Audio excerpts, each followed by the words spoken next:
రంజాన్ మాసం వచ్చిందంటే మనకు గుర్తుకొచ్చేది షీర్ కుర్మా. షీర్ కుర్మా ఇదివరకు ఎవరికి తెలిసేది కాదు. ఎవరు పడితే వాళ్ళు చేసేవాళ్ళు కూడా కాదు.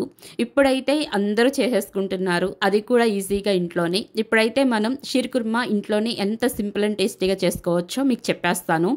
ఇప్పుడైతే ఒక మందపాటి పాత్రలో పాలు మరిగించుకోవాలి. ఓవర్ నైట్ నానబెట్టుకున్న డ్రై ఫ్రూట్స్ అన్నీ మంచిగా కట్ చేసుకోవాలి.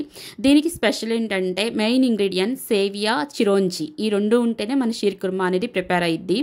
ఇప్పుడైతే మనం సన్నగా కట్ చేసుకున్న డ్రై ఫ్రూట్స్ అన్నిటినీ గోల్డెన్ బ్రౌన్ కలర్ వచ్చే వరకు నేతిలో వేయించుకోవాలి. ఈ డ్రై ఫ్రూట్స్ని నేతిలో ఎంత వేయించుకుంటే అంత టేస్ట్ అండి. చాలామంది తెలియక అలాగే వేసేస్తూ ఉంటారు. లేదు, ట్రస్ట్ మీ, నేతిలో వేయించుకోండి, సూపర్ అంటే సూపర్గా ఉంటుంది.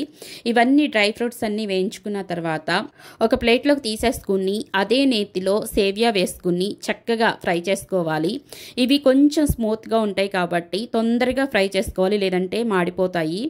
నెక్స్ట్ మనం మరిగించుకున్న పాలల్లో పంచదార, మనం ఫ్రై చేసి పెట్టుకున్న సేవియా, డ్రై ఫ్రూట్స్ కూడా వేసేసుకుని ఒకసారి కలిపేసేసుకుని, దీనికి స్పెషల్ ఏంటంటే మిల్క్ మేడ్ అండి. ఈ మిల్క్ మేడ్ వేసుకోవడం వల్ల మంచి టేస్ట్ ఉంటుంది, మంచి థిక్నెస్ వచ్చింది అనమాట. అలాగే లాస్ట్ అండ్ ఫైనల్గా ఇలాచీ కూడా వేసేసుకొని వేడివేడిగా సర్వ్ చేసుకుని తింటే టేస్ట్కి ఎవరైనా ఫిదా అవ్వాల్సిందే. ఈ వీడియో డీటెయిల్గా కావాలంటే లాంగ్ వీడియోలో పోస్ట్ చేస్తాను. ఎవరైనా ట్రై చేసి టేస్ట్ చేసేయండి. అమృతం ఫ్రెండ్స్, సూపర్. లైక్ చేయండి, సబ్స్క్రైబ్ చేసుకోండి. Thank you for watch MJ kitchen vlogs.